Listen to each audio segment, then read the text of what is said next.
Paperwork makes the paper work, and you always want to put it in writing.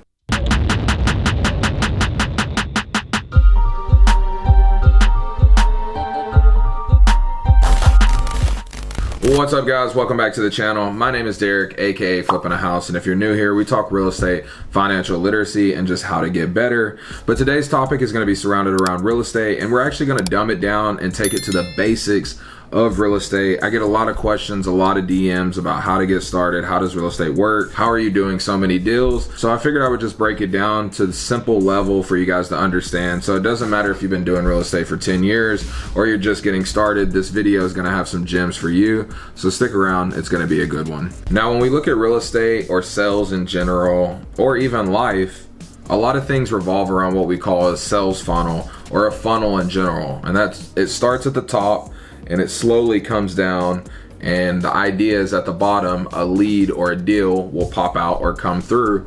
But as you notice, there's a lot that goes in it at the top, and then we weed down to the bottom.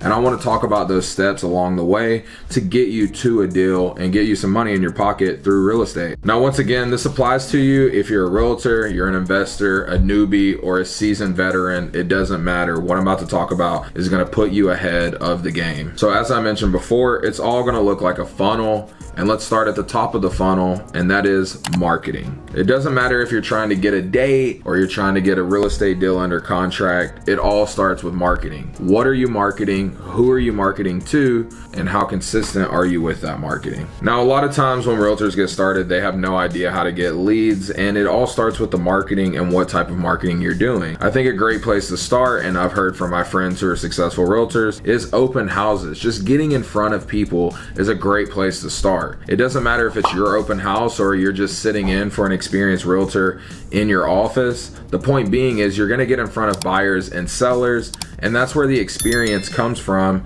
and you're directly talking with people. Next, you could look at driving around the neighborhood and hanging door hangers, or even sending some direct mail to people, maybe in a neighborhood that someone in your brokerage just sold a house in, just offering free home opinions or value-based opinions on what the home is worth, or just seeing, hey, have you thought about considering selling? Do you know what your home is worth? Even in my neighborhood, I get a lot of these in the mail, and to be honest, I'm always curious, but I do have access to look up that information myself.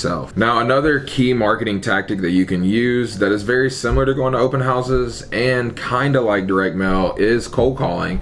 And the main thing you want to think about is having a script and looking how you can add value to people. Now, when you call them, maybe it is offering the free home opinion of letting them know what their home is worth, or asking them, hey, have you guys thought about looking at a new property? Have you had kids lately? You really just want to build rapport and see how you can figure out what people's needs are that you can then service. And if you're not sure how to build rapport fast, check out this video right here, where I talk all about how you can build relationships with people quickly. And that's something that is very important when you're cold calling someone, because they usually have no idea who you are, since the term cold calling, it's a cold lead. Now, the last and most important part of being a realtor and marketing and getting in front of people would be word of mouth and social media, because in today's age, we have to look at everything that people post. They might as well know what you're doing and the services that you can offer to them. It's very important because you have to break through the noise. Everybody's posting about their kids and weddings and everything. So once again, like anything else, it's very important that you stay consistent and do at least 3 to 5 posts a week, which you may think is a lot, but in reality, it's not, because you will eventually work up to the point where you're posting 3 to 5 times a day, which is kind of where I'm at now. But I do get a lot of great leads by doing social media. Now, it's very important once you start your marketing, it doesn't matter if you're a realtor or an investor, it's very important that once you start, you do not finish ever, really. Like, I've been doing real estate for 6 years, and I have only continued to do more and more marketing and just different marketing forms as I've grown and acquired more money. But it's very important that once you start, you do not quit. So now that we've done some marketing and we have leads coming in, now this is so vital, what we do with those leads and how we handle them when they come in. Number one, if they come in, you need to treat them with urgency. If someone's calling you or reaching out immediately, even if they don't act like it, they are ready to do something, whether that's start scheduling your time to then close a deal down the road, or they're ready to pull the trigger immediately. The most important thing is to intake the lead, figure out what their needs are, how soon they're ready to make a decision, what's the condition of the property, and you want to try to get in front of them as soon as possible, or hop on a call if they didn't already call you. Now next, you want to organize your data. It's so important because this is the lifeline of your business. And once again, it doesn't matter if you're using an Excel spreadsheet, an expensive CRM or customer relation management system. It really doesn't matter if you even use a yellow notepad. The point is you need to just keep up with these people, and you need to build rapport and take a lot of notes about them, who they are as people, what they're looking to do. That way you can start figuring out ways that you can fit your business into their life. And not only that, but help them by providing a service with your talents. Doesn't matter if you're a realtor or an investor, this all applies.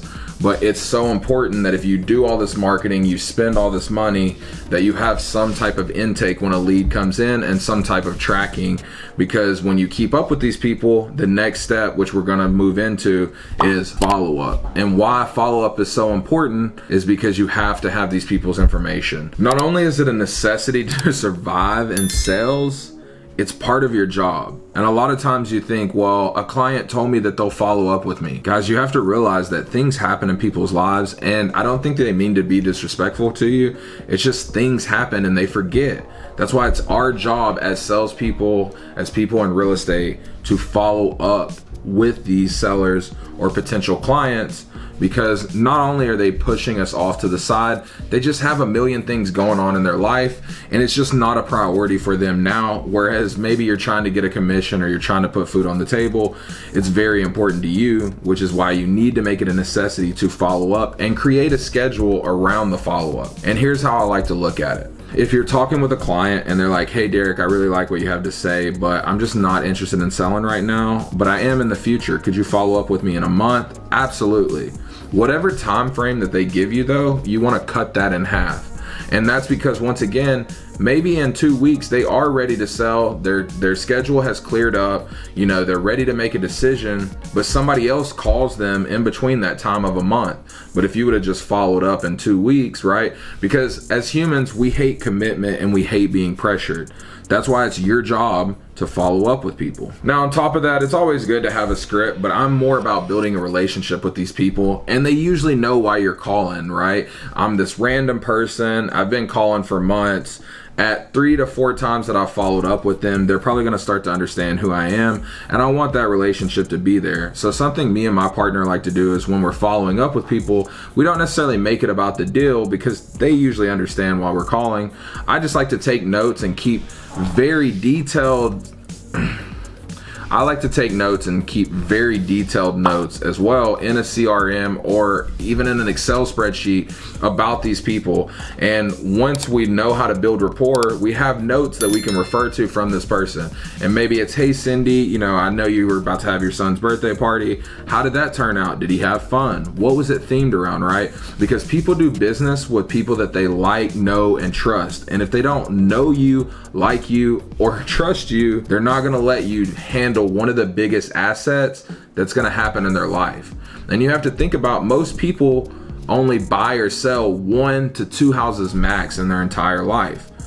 So think about that when you're dealing with your clients and you don't want to follow up with them. So we followed up with someone and they're ready to move forward. It doesn't matter if that's a listing agreement or they're ready to sign a contract to sell their property or even buy a property. One of the most important things in this entire funnel is your paperwork or your contracts. See, I have a buddy and he always says paperwork makes the paper work, and you always want to put it in writing. And even if the seller or the person you're dealing with, they don't feel comfortable, just let them know, hey, this is how I do business and it doesn't seem like you're ready to move forward. However, when you are, let me know. I'll be happy to work, but I don't get paid until you get paid. And just to make sure we're on the same page, we need to put it in writing. As a representative, I want you to feel safe about this decision and transaction, and I would like to protect myself as well. So does that seem fair to you?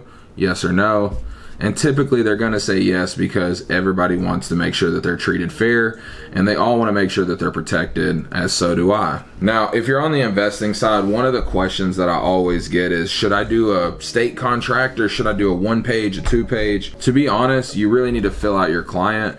But I always recommend to people, if you can understand and start learning your state contract, start there. I know in Texas, it's an 11-page contract. It's super lengthy and it's for people that are licensed, and I'm not. So it took a while for me to understand it. But now I could read you that contract like the back of my hand. And I think it should be the same for you, because if you understand your contract, you feel safe, you feel protected, and then you can go explain it to your client, whether that's a motivated seller or if it's just somebody you're trying to get to sign a listing agreement. But you have to know your paperwork, because that's what makes your paperwork. So once you have a contract, it's very important to get that over to the title company or your real estate attorney, whoever that is that needs to look over the contract, assure it, get it certified. Whoever that is to you, that's who you need to send the contract to. In Texas, we are a title state, so once we have a contract signed with a motivated seller, that goes directly to title, so we can then run title, get a clear title commitment, so then we can move on to the next steps. But it's the same if you're a realtor. If you have a listing agreement, I think you send it to your broker, or you may send it to your title company as well and start looking for a home for the person.